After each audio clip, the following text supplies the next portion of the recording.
بگیر که رفتی. ترمز یکی دیگه بگیر خودتو. مثل آب خوردن داره کیلومتر میره بالا. چقدره؟ 317. بالاخره ویدیویی که همه ما منتظرش بودیم فرا رسید. بوگاتی شیرون 1500 اسب و بخار، 16 سیلندر، 3 میلیون یورو ماشین، 8 لیتر حجم موتور و اولین کانال یوتیوب فارسی که این ماشین رو قراره کاملا تست بکنه و بندازتش توی اتوبان. چقدر ذوق این ویدیو رو دارم منم همچنین. Let's go.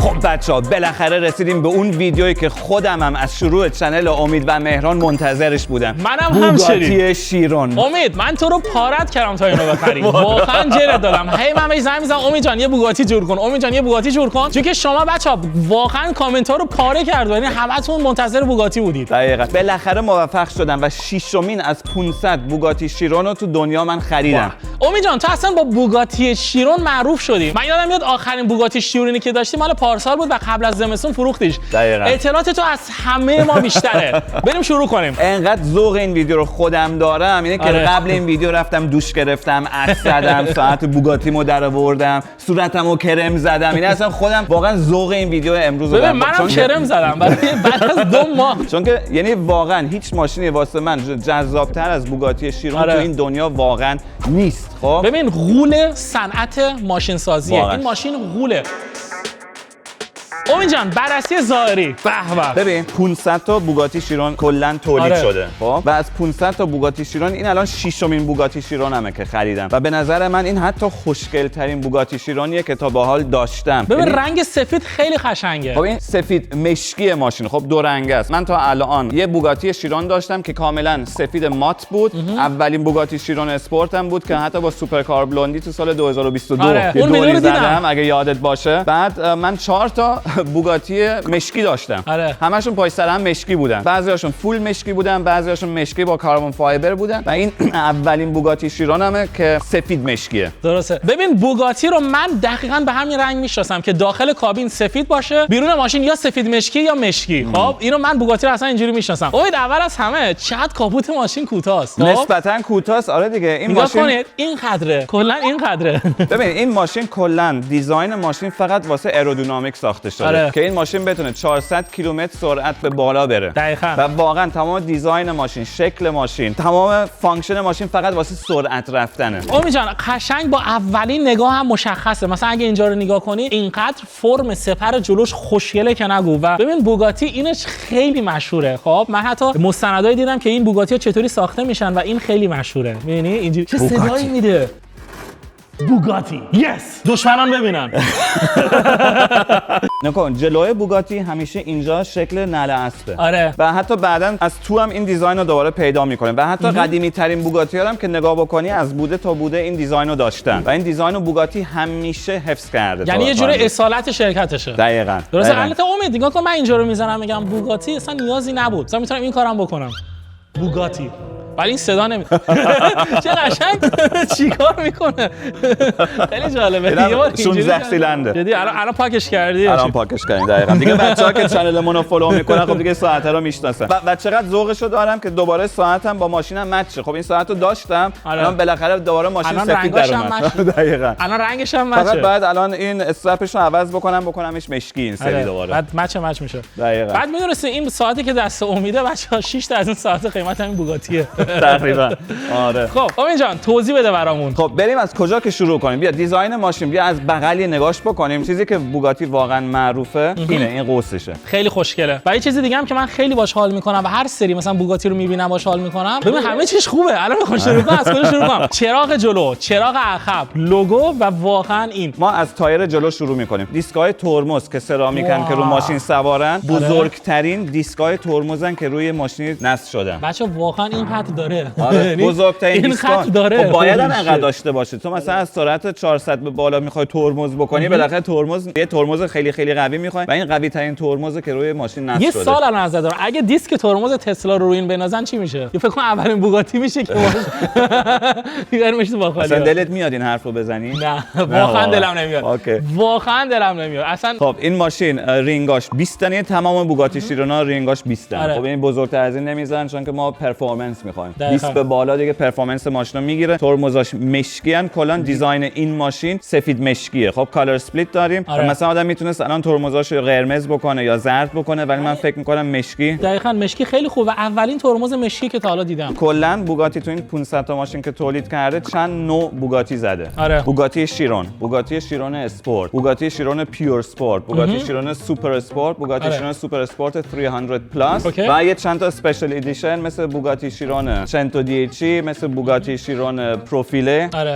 تمام اینا رو بوگاتی زده. ولی به نظر من یه چیزی که هست، بوگاتی شیرون و بوگاتی شیرون اسپورت که جزء اولین بوگاتی ها هستن، خب یه چیزی دارن که مثلا پیور اسپورت نداره که گرانتره. سرعت میتونن برن چون که پیور اسپورت عقبش بال داره و 380 تا بیشتر نمیتونه. دقیقاً. حتی مثل بوگاتی 110 که ما تو پاریس دیدیم 9 میلیون به بالا فروش رفت، اونا چون که عقبشون بال دارن قفلن رو 380. ولی اگه یادت باشه سال پیش من با بوگاتی شیرون اسپورت مشکی هم چیکار کردم تو اتوبان؟ 413 تا رفتی. رکورد زدم. 413 کیلومتر من با این ماشین تو اتوبان رفتم. تو باند فرودگاه نه تو باند فرودگاه، نه تو پیست ماشین سواری، تو اتوبان. چیزی که برای من جالبه اینه که امید جان بوگاتی شیرون این همه مدل مختلف هست. البته این همه نه، 4 5 تاست. ولی ما سرجم 500 تا ماشین ازش نداریم. خب یعنی اصلا این نمیذارن این 500 بشه 501. نه خب از همون اول گفتم 500 و 500 و همین کارام باعث میشه که قیمت این ماشین حفظ شه. حالا چیزی که جالبه از عقب که نگاهش می‌کنی حس می‌کنی این ماشین کاملا مشکیه. فکر می‌کنی عقب ماشین مشکی ایستادی. الان ما تمام دیتیل‌های این ماشین البته خودمون مشکی کردیم. مثلا این لوگو بوگاتی یا این قطعه اینجاش اینا همه کروم بودن. حتی اگزوز ماشین کروم بوده و حتی اون بغلش اون اوسیه اونم کروم بوده. ولی ما خودمون تغییرش دادیم. دوست داشتم یکم ماشین رو کاستماایز بکنم رو خودم و همه اینا رو مشکی کردیم و الان ماشین کاملا تیپ دیگه داره. خیلی قشنگ شده. و نگاه کن این رویه‌های موتور رو ببین. به به. یه چیزی که برای من خیلی جالبه، بچا دقیقاً همینجا سمت چپ زده که W16 یعنی 16 سیلندر. خیلی جالب. بعد سمت راست هم قدرت موتورش رو زده. 1500 اسب بخار. برگردیم به اون W16 که موتورشه. خب این موتور دو تا موتور 8 سیلندر V8، یه V8 دیگه چسبوندن به هم شده W16. دو تا اصلا نکن کلام بزنم این دیوار گرونه نه؟ آره بزنم. یعنی ما اینجا موتور دو تا ماشین لامبورگینی اوروس رو داریم. لامبورگینی اوروسی که معمولا شاسی بلنده. اصلا من نمیدونم من چقدر بعد از خفن بودن بوگاتی صحبت کنم. اصلا نیاز نداره بگیم دیگه چیزی. 1500 اسب بخار. 1500 اصلا دیگه یه عددیه که واقعا دیگه آدم باورش نمیشه. 1500 خیلی حرفه. خب ببین مثلا این قسمتش به نظر من شکل بال یک کوسه است. ولی واسه ایرودینامیکه که بادی که از بالا میاد دو قسمتش میکنه و از چپ و راست این بال اینطوری میره پایین که ماشین هی بتونه بیشتر سرعت بره. شیشه عقب ماشین رو نگاه کن. یه چیزی میبینی که تو هیچ ماشینی تا حالا ندیدی. دو تا شیشه عقب داره این، یکی چپ یکی راست، جدا از هم. موتورهای بوگاتی شیرون همشون W16 هستن. 8 لیتر حجم موتور. مدل‌های آخر بوگاتی عین مثلا سوپر اسپورت و اینا 1600 اسب بخار حتی دارن. ولی خب دیگه زیاد فرقش نیست. 1500 1600 دیگه فقط یه آپگریدی کردن رو ماشین که مثلا بعد 3-4 سال تولید ماشین باز مثلا بتونن بگن یه فرقی دارن. اومدن مثلا موتور یه BMW 312 که 116 اسب بخار اینجوری انداختن روش دیگه. ولی فرقی نداره. مثلا یه BMW 312 روشن فرقی نداره. چیز خاصی نه واقعا دیگه نمیفهمی. این ماشین الان بعد شما امروز قراره این ماشین رو بندازیم تو اتوبان. خب خودم کلا ذوقشو دارم چون که از موقعی که من این ماشین رو خریدم الان این چیزی در حدود 2 ماه پیشمه فقط یه بار من با این ماشین تو اتوبان بودم. امید جان ذوقت الکیه. هر نیست که رانندگی بکنی دیگه. پس چی؟ راننده داری اینجا. امید جان اصلا مگه میشه رو ساعتت خط میافته؟ تجربه داری؟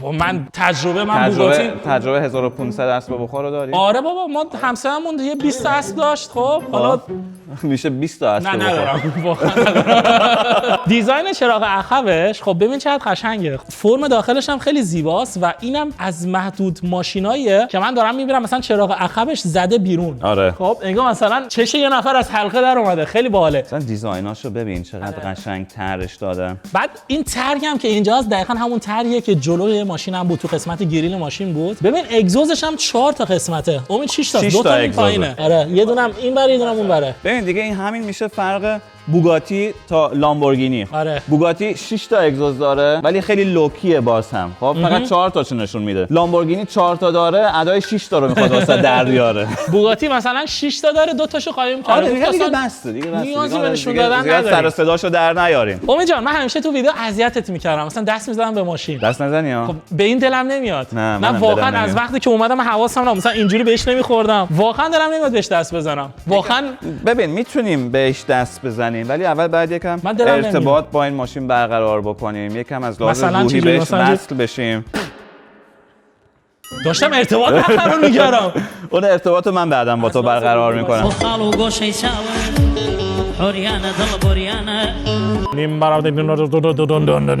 نه ببین یعنی واقعا نه ببین میدونم ما همیشه کلا شوخی میکنیم با هم تو چنل، سر به سر هم میذاریم و اینا، ولی واقعا ما باید احترام واسه این ماشین بذاریم امروز. یعنی واقعا اصلا ببین من و تو امروز توی موقعیتی هستیم خب که واقعا کلا کم آدم تو این دنیا این شانس رو داره. حالا چه صاحب این ماشین باشی یا اصلا به عنوان دوست صاحب این ماشین بشینیم توی بوگاتی و بندازیمش توی اتوبان. خب امید جان بیا کاری کنیم، بیا من دراز میکشم تو با این ماشین روم رد شو، منو بکش. نه خراب میشه ماشین، خراب میشه.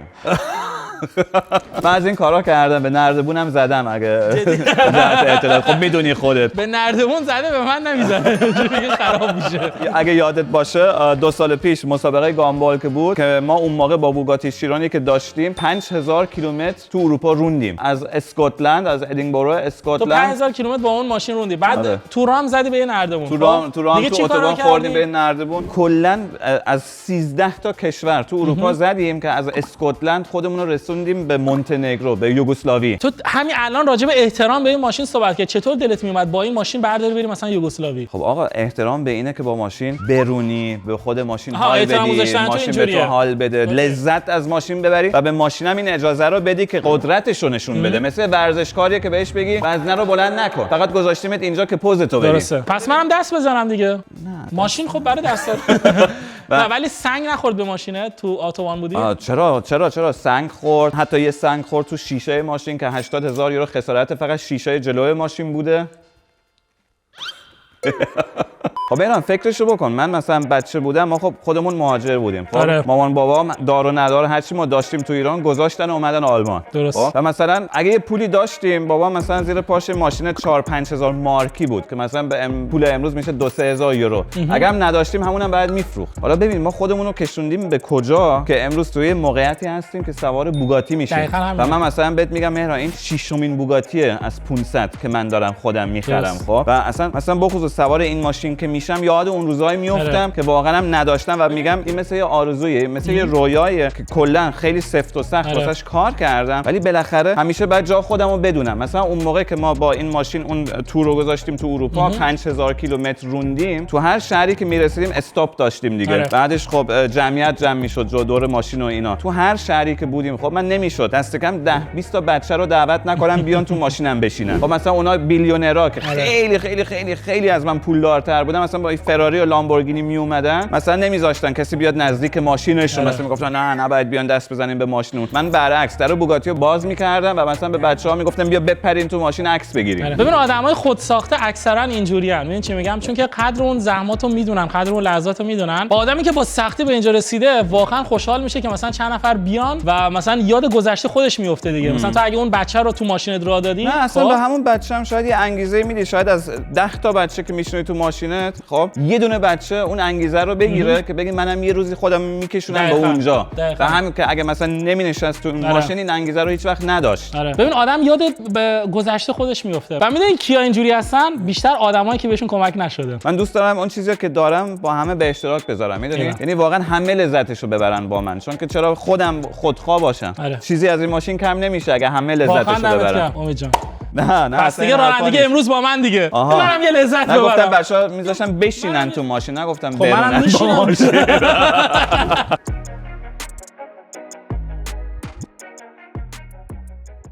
امید جان بریم سراغ داخل ماشین. بریم سراغ البته بچه‌ها بفرمایید شما. مرسی، ولی بچه‌ها من اینو بهتون بگم، هر چقدر من از بیرون این ماشین بخوام صحبت کنم، چک بکنم، نگاه بکنم، اصلا کمه. امید جا دست بود.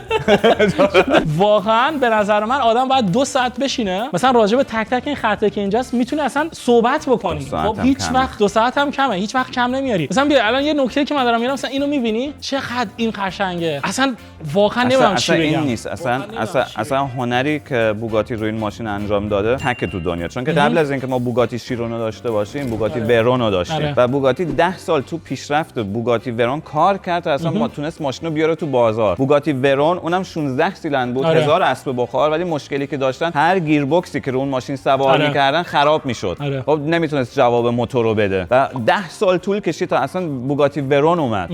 و از بوگاتی ورون 450 تا ماشین زدن و اگه بوگاتی ورون هیچ وقت تولید نمیشد ما امروز شیرون رو نداشتیم. درسته. امید جان من بشینم اوکی، اجازه میدی؟ راحت باش. به خدا دلت چیزو الان نرم پام بشکنه، راضی نباشی. نه خیلی اتفاقا راضیم. راضی از خیلی. بچه‌ها من میگم من کلا خیلی ذوق این ویدیو رو امروز دارم. منم همچنین. واسه خودم اصلا قشنگ‌ترین ویدیویی که نشین کفشتو در بیار. احترام به ماشین. نه این اوکی دیگه. احترام به ماشین. من موکت مشکی جلوم دارم. جدی؟ من ندارم، من در میارم بچه‌ها. من خیلی احترام دارم به این ماشین. خب نمیشه حالا منم در نهایت تعارف کردم. بچه‌ها من الان چطوری سوار بوگاتی شم؟ امید به نظر اولین بار چطوری سوار شم؟ با پای راست. با پای راست؟ احترام بذار به ماشین. راست میگه بچه‌ها. من خواستم با باسن سوار بشم ولی الان احترام میذارم. اگه من ماشینم با باسن رو تو سوار میشم. اول نیت بکنیم. خدایا این تسلا رو از شر ما خلاصش کن. آقا من نیتم هم کردم. امید چقدر پایینه. به خدا آروم نشستم. چقدر پایینه. کف زمین نشستم الان. اوکی امید جان اگه بخوایم از داخل این ماشین شروع کنیم، ببین اصلا من نمیدونم چی بگم. واقعا اولین ماشینی که من داخلش نشستم و اصلا احساس میکنم وارد دنیای دیگه شدم. این احساس من توی رولز رویس هم داشتم. تو لیموسینا رولز رویس بالاترینه. آره. تو ماشینای اسپورتی بوگاتی بالاترینه. دیگه بالاتر از بوگاتی ما نداریم به نظر من. مسلماً ماشینای هستش مثل پاگانی یا کونیکس اک، ولی به نظر من هیچی بالاتر از بوگاتی نیست. نظر منم همینه. مثلا ما سراسر دنیا خب 500 تا بوگاتی شیرون داریم خب و چیزی که خیلی بهش افتخار میکنم خب ما تو این 500 تا کلا درصد صاحب ایرانی زیاد ما داریم تو این بوگاتی. آره دیگه این ماشینی ما ایرانی حال میکنیم دیگه، میدونیم از این ماشین 500 تا بیشتر نیست دیگه، بالاترین ماشینه و ما خب هموطنان خیلی خیلی موفق سراسر دنیا داریم. یکیش مانی خوشبینه، یکیش خودم یکیش مانی خوشبینه و همچنین خب بازم مثلا صاحبای بوگاتی هم هستش که حالا یکم کمترم از من مثلا سر و صداشو در میارن که بوگاتی دارن و اینا. خب من مثلا خب یوتیوبرم هستم، اینفلوئنسرم هستم، اتوماتیک میفهمم کلا ذوق این ماشین رو دارم. ولی مثلا من دوستای خیلی خوبم تو دبی خب صاحب شوروم نووا مثلا همزمان 8 تا بوگاتی تو شورومش داشت و خودش مثلا یه بوگاتی شیرون سوپر اسپورت زرد خیلی خیلی خیلی خوشگلم زیر پاشه و من به هر ایرانی سراسر دنیا واقعا افتخار میکنم خب که به ما کمک میکنه پرچم ما رو ببره بالا تو صاحبای بوگاتی. خب یعنی واقعا عجیبه مثلا اگه فکر بکنی حتی سراسر دنیا شاید 10 تا 15 تا صاحب بوگاتی ایرانی باشه شیرون واقعا خیلی بعد کشوری که مثلا تحریم شده، کشوری که دست و پال مردمشو بستن ولی بازم مثلا یه عده پیدا میشن که به اون نقطه میرسن. ولی خب انگیزه ما ایرانی‌ها رو نشون میده میدونی.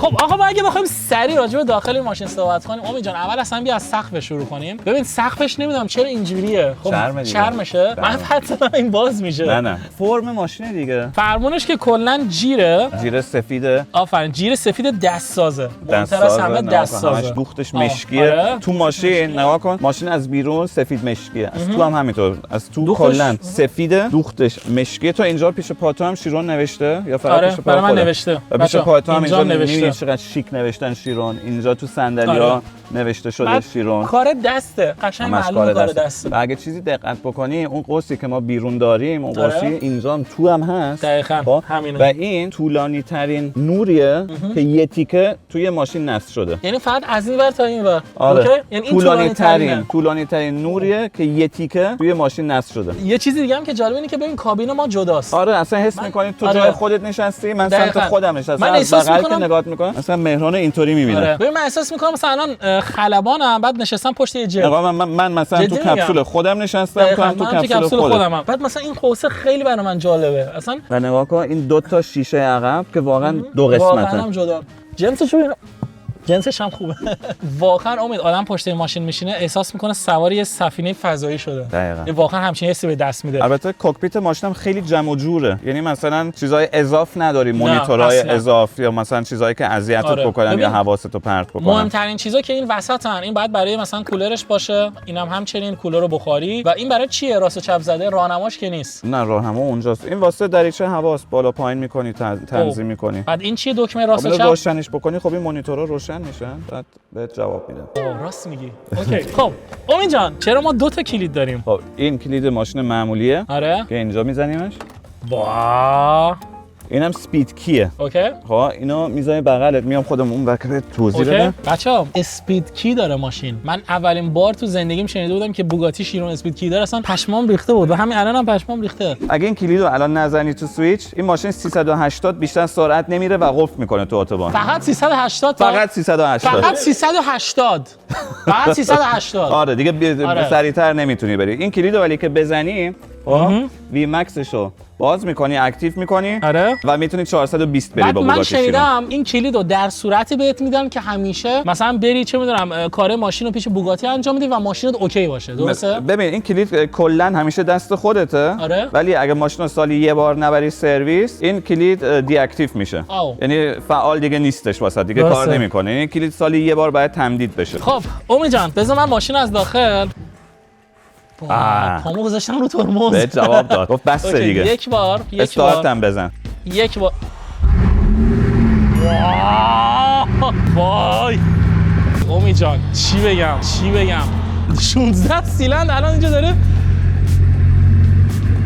میفهمی چقدر جدیه ماشین؟ خیلی ماشین با شوخی نداره. ماشین واسه شو آف هم نیستش که مثلا خیلی مثل لامبورگینی سر و صدا بکنه. صدای چیزش میاد، اصلا صدای ویبره موتورش داره میاد. 16 سیلندر الان داره تکون میخوره. خیلی باله. میخوای تو گاز بدی من گوش بدم؟ یک کم فقط گازش میدم. بچا این سری میخوام واقعا برم این پشت. بچا بوگاتی شیرون 16 سیلندر. واه 1500 دست موتور.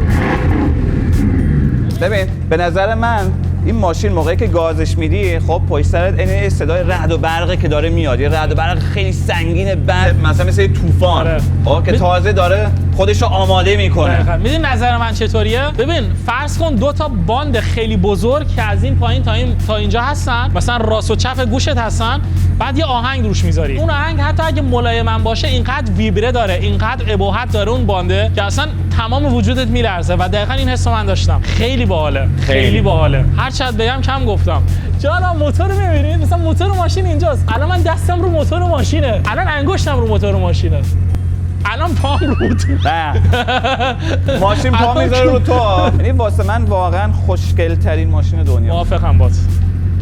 بریم سوارش بشیم. فکر کنم وقتشه دیگه. تو سوار بشو ولی بیشتر لفتش نریم. ببین ما یه کاری می‌کنیم مهران امروز.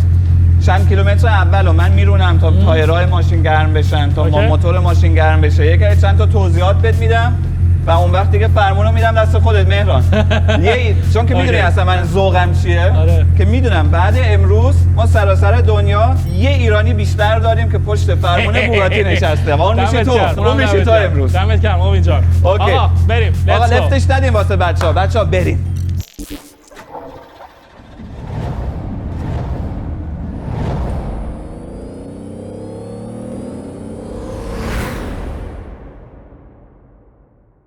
خب امید جان آماده استارتم. بذار من یکم امید با کلاسا تو بوگاتی چطوری میشینم؟ صاف بشینم یا جوری لم بدم؟ یکم صاف‌تر. عینک نداری بزنم؟ عینک نه. عینک گوچی، لویی. دیگه ماشین بوگاتیه دیگه عینک گوچی، لویی. یعنی من فوقش خیلی چوسه بیای ساعت بوگاتی. نه ولش کن.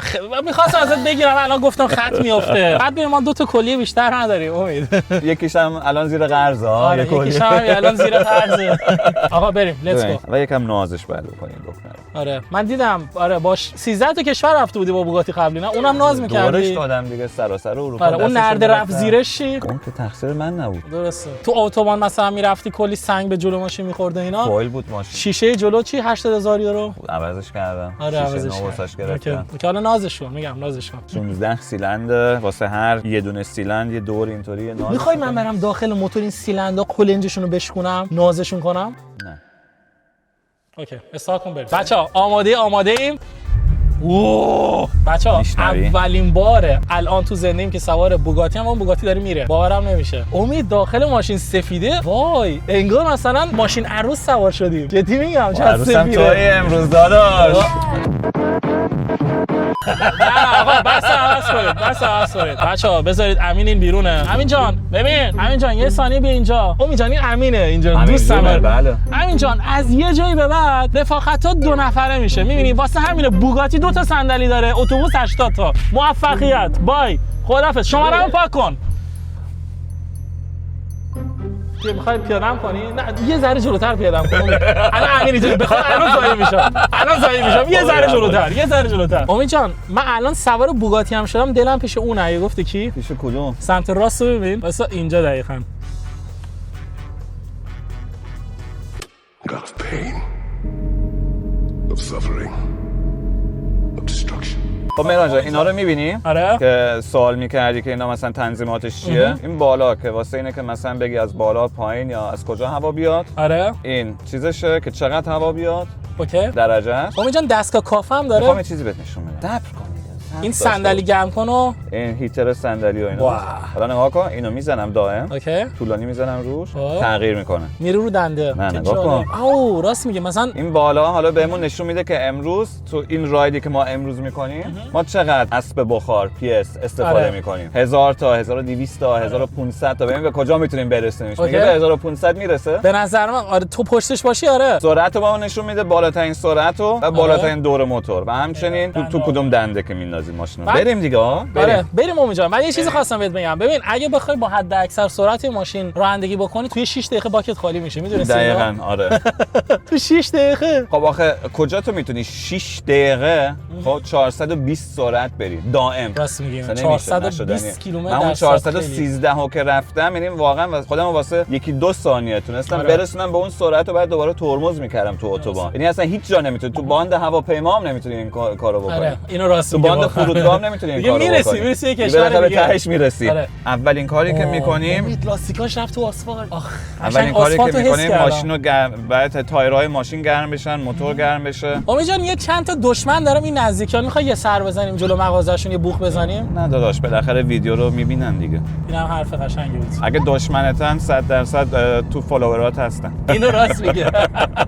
تجربه زیاد داری با دشمنا. نه اتفاقا نه با خدا. اون روزی یکی از من پرسید امید تو دشمن زیاد داری؟ گفتم نه فکر نمی‌کنم. من با کسی دشمنی ندارم. آره. و همچنین من فکر می‌کنم کسی با من دشمنی نداره، چون که چرا ما همه سرمون تو لاک خودمون کارمون رو می‌کنیم. روزی که امیدم دیدم همین حرفو بهم زد. میگفتش که من بیشتر سرم تو لاک خودم، مثلا کاری به کسی ندارم و واقعا همین جوری شخصیتش. آخه دشمن داشتن و اینا. حالا تو شاید بعضی وقتا تو کاری رقیبی داشته باشی، خب ولی میشه یه کامپتیشن، میشه چالش دیگه. باعث پیشرفتت میشه به نظرم. خب امید سواری این بوگاتی چطوریه؟ خیلی خوبه، عالیه. البته من الان میفهمم ماشینا از یکم ناروم، خیابونا سردن و تو باید حساب کنی ما 1500 اسب بخار تبدیل میشن رو 4 تا تایر. آره. و خیلی الان قدرت روی این 4 تا تایره. خیلی هم باید حواست باشه. و ماشین 4x4 موقعی که گازش بدی 4 تا تایرش میچرخن، ویل اسپین داریم. امید ولی چیز بهت بگم، داخل ماشین کاملا سفید، من چشام داره میزنه آفتاب. بچا آفتابه. دقت کن به صدا. شبیه وایسا. راست میگه. اوه امید الان رو چند رفتی؟ نشون میده؟ نه اوکی الان 200 یو رفت رو 400 FPS دارم میگم، یو رفت رو 400 اسب بخار. بچه‌ها امید گاز که میده همزمان اسب بخار اینجا نشون میده. مثلا الان ما رو 14 اسب بخاریم و الان رو 20یم. خب رو 20 که هستیم سرعت چقدره؟ 50 کیلومتر. یعنی ما 50 کیلومتر که داریم رانندگی میکنیم تازه رو 20 اسب بخاریم. حالا چه برسه که بریم روی 1500 اسب بخار. مهران نظر. نمیدونم چند کیلومتر رفتی؟ 170 874 اسب بخار. یعنی الان از آونتادور بیشتر رفتیم. آره. ولی حس کردیم ما فقط 174 رفتیم یا 170 و دیدی یهو چه انرژی پشت سر جمع میشه. دقیقاً. بعد ببین یه ذره که گاز نمیدی صدا پسه میاد. آره. نگاه مثلا کمپرسور ماشینه. نگاه کنید. یهو میگه با. چیکار؟ خیلی خفنه امید. ایول. البته هنوز باید وایسی. هنوز تایرها هنوز حرارتشون پایینه. 20 درجه، 19 درجه، 17 درجه. حرارت لاستیک هم بهت میگه این آره ماشین. حرارت لاستیک هم بهت نشون میده. ولی خب اگه بخواید نظر من رو بدونید بچه‌ها، کابینش خیلی راحته. ماشین اسپورت، خشک و مخصوص روندنه. یعنی به محضی که سوار این ماشین میشی تا وقتی که میخوای پیاده بشی فقط باید این ماشین رو بری. سرم گیج رفت امید. نگاه کن اینجا چی شد؟ معلومه که سرت گیج رفت. نگاه کن. بچه‌ها ما 1000 اسب بخار هم تونستیم بهش برسیم. رد کردیم 1055 اسب بخار. متاسفانه این اوپل افتاده جلومون. امید تو الان بوگاتی دارم. بعد بزنین اوپل رو له کنین. آقا برو کنار. یه بلندگو داشت می‌ذاشتم حرف می‌زدم. مثلا گفتم برو کنار. اوپل بزن کنار. آروم باش. دیگه من الان جوگیر شدم. نمیشه. امید من الان سوار بوگاتی هم شروع آروم باشم. آروم باش. به حیوان میگن آروم باش. آروم بگی؟ چی باید بگم؟ خفه شو. اینو به آدم میگن، درسته؟ اینو بعد به آدم میگن. ببین تایرامون دارن میرسن به 30 درجه. الان دیگه دارن اوکی میشن یواش یواش. بچه‌ها دمای لاستیک هم از اینجا کاملا معلومه. مهران جان الان میافتیم تو اتوبان. خب میریم تو اتوبان. همون اولش معمولا یه جاییه که نسبتا کم ماشینه و اگه بشه من همونجا گازو میگیرم. وای توی بوگاتی نشستیم، ماشین 3 میلیون یورویی. دو تا پسر ایرانی الان وارد اتوبان داریم میشیم و قراره که سرعت بریم با این ماشین. واقعا این شانسه که ما تو آلمان داریم. یعنی بیشتر جای دنیا اینا اون شانس رو ندارن. حتی مثلا تو دبی هم باشی نمیتونی همینطوری الکی بندازیش تو اتوبان. وای دیگه الان دنبال فرصتیم بچا، گازش بدیم. آره الان بیرون 8 درجه است، آفتابیه، یکم سرده واسه این کاری که ما می‌خوایم امروز بکنیم. الان سرعت چند؟ 150 کیلومتر داری میری. ولی متأسفانه شما اتوبان رو ببینید، اتوبان آزاده ولی شلوغه. بعد گاز که میدی خیلی برام من جالبه. صدای موتور رو میگم اینه یه رعد و برقه. الان داره باز میشه. فقط دو تا ماشین دیگه جلومونن. الان یه ماشین دیگه بعد این پیچ. برو جان من. خودتو آماده کن. بگیر خودتو. بگیر که رفتی. 250 260 وای ترمز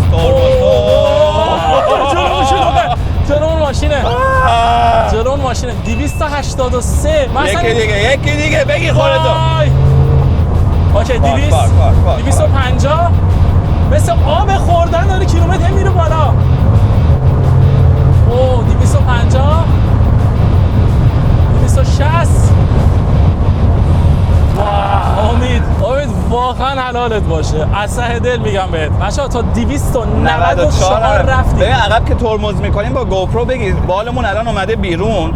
عقبو نگاه کن، بالمون خوابیده بود تو شوروم که بودیم. الان بالا اومده بیرون. ترمزم که میکنیم از سرعت بالا اینطوری وای میسه ترمز میکنه. یه ترمز بکن ببینم.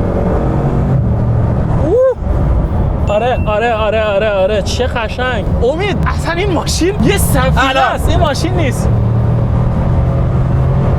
واه 250 دوباره. آقا من چه شکلی تو این اتوبان 413 رفتم.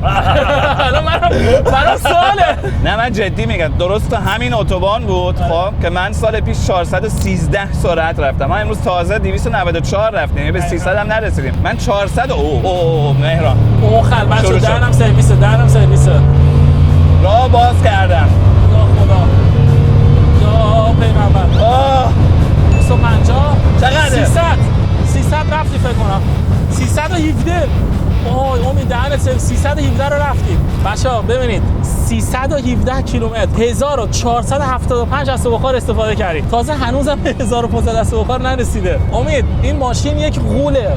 نباید به این گفت ماشین، بعد به این گفت سفینه فضایی. و دیدی این 317 رو اینطوری.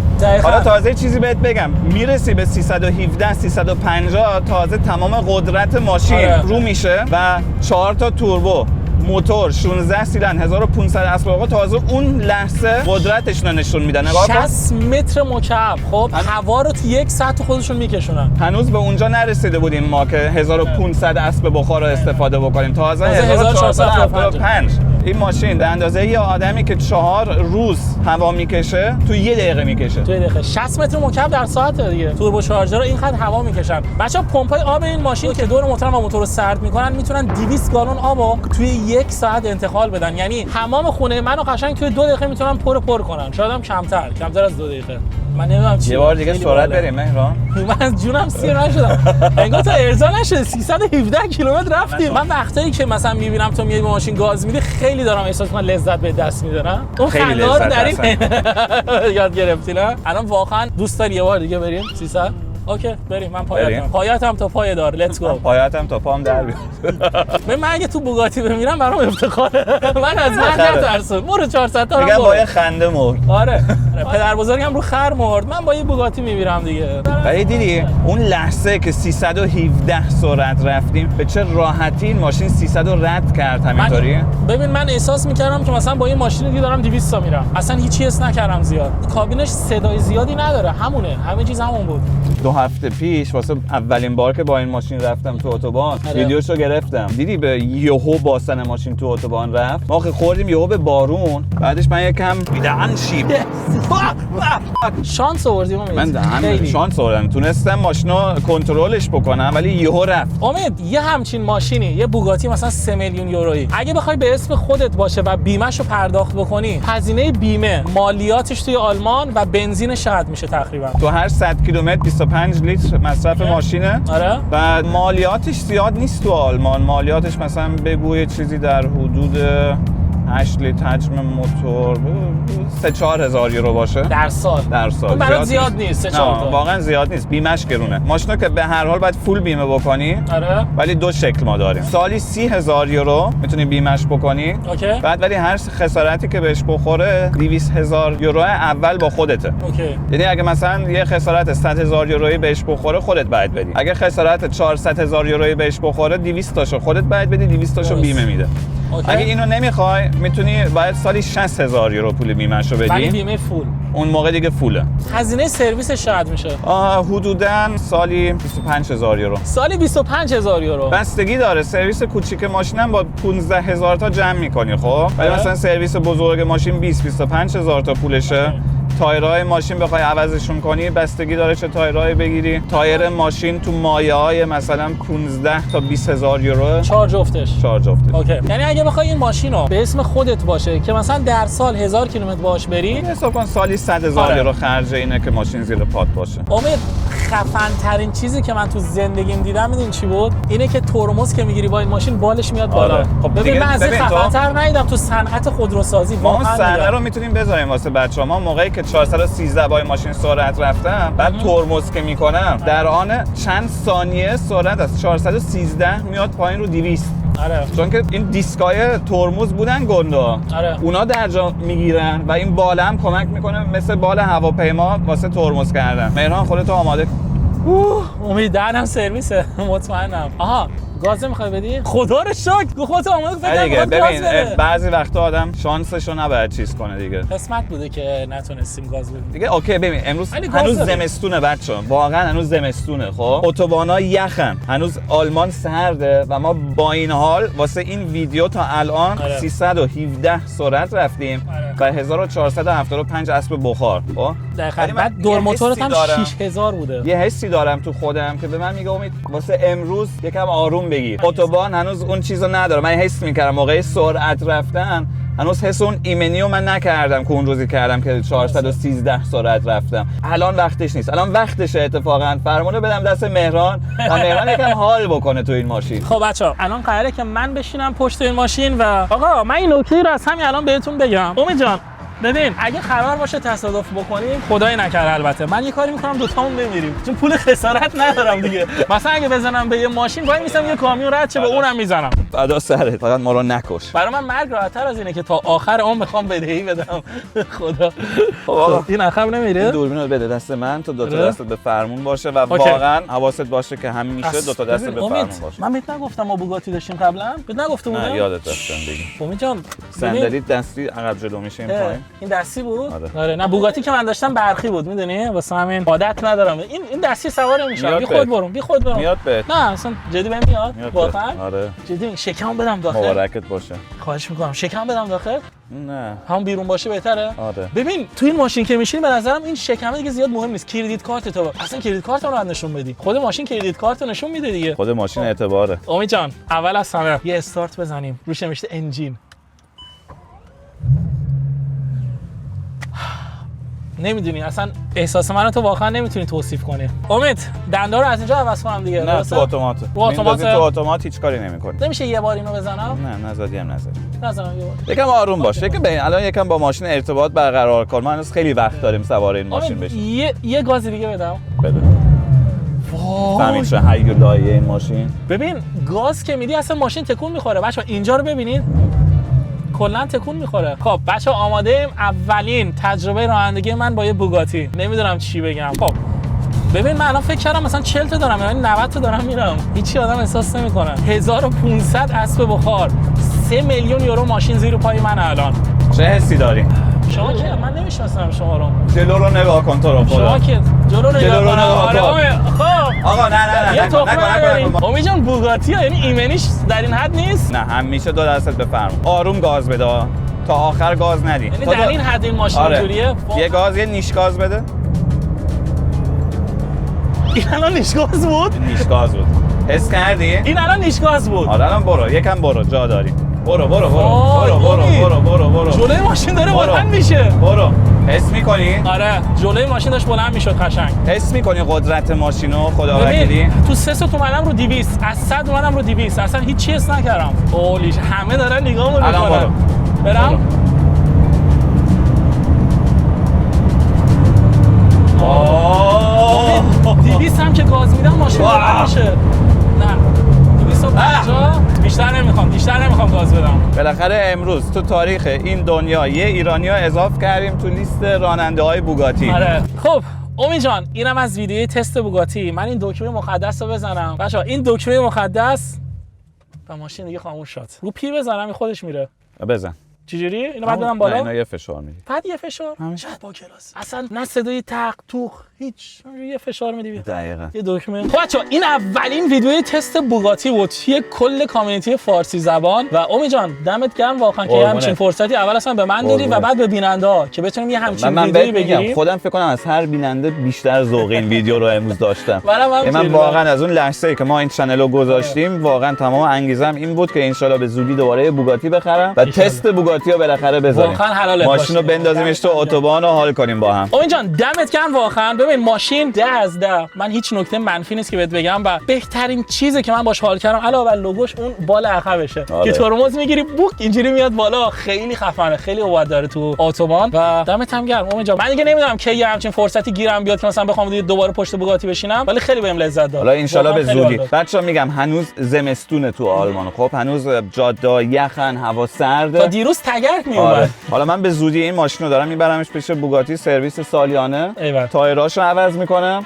بعد ان شاءالله به زودی دوباره سوار این ماشین میشیم و یه برنامه باحال هم میذاریم واسه بچه‌ها واسه ویدیو بعدی. بچه‌ها شما تو کامنت ها ایده بذارین لطفاً که شما دوست دارین ما با این بوگاتی چه کار بکنیم، چه برنامه‌ای بذاریم و چه کانتنتی بگیریم واسه. دقیقاً بچه‌ها کامنت همه کامنت ها رو میخونیم و حتما برامون کامنت بذارید و اینکه امید جان بیننده‌های ما همچین کار خفنی داریم میکنیم. ببین همین که این بوگاتی رو تو امروز آوردی بیرون یه ویدیو باش گرفتیم من مطمئنم بالای تقریبا 5000 یورو هزینه شه. خب افت قیمت و تقریبا 100 کیلومتر باهاش رفتیم. ولی بچه‌ها هیچ منتی نیست، وظیفه‌مونه. امید انجام داده. بعضیا خلیفه ببخشم. بچه‌ها شما یه حالی به امید بدید و اگه هنوز کانال ما رو سابسکرایب نکردید حتما سابسکرایب کنید و بهتون قول میدیم ویدیو بعدی امید جان اگه به 100,000 تا رسیدیم ویدیو بعدی هم با بوگاتی. قبول؟ ویدیو 100,000 تایی با بوگاتی. یعنی ما دیگه ویدیو با بوگاتی نمیذاریم تا چنل برسه به 100,000 تا سابسکرایبر. به 100,000 تا رسید اون موقع یه ویدیو با بوگاتی میذاریم. اوکی؟ دیل. بچه‌ها پس سابسکرایب یادتون نره و خدافظ.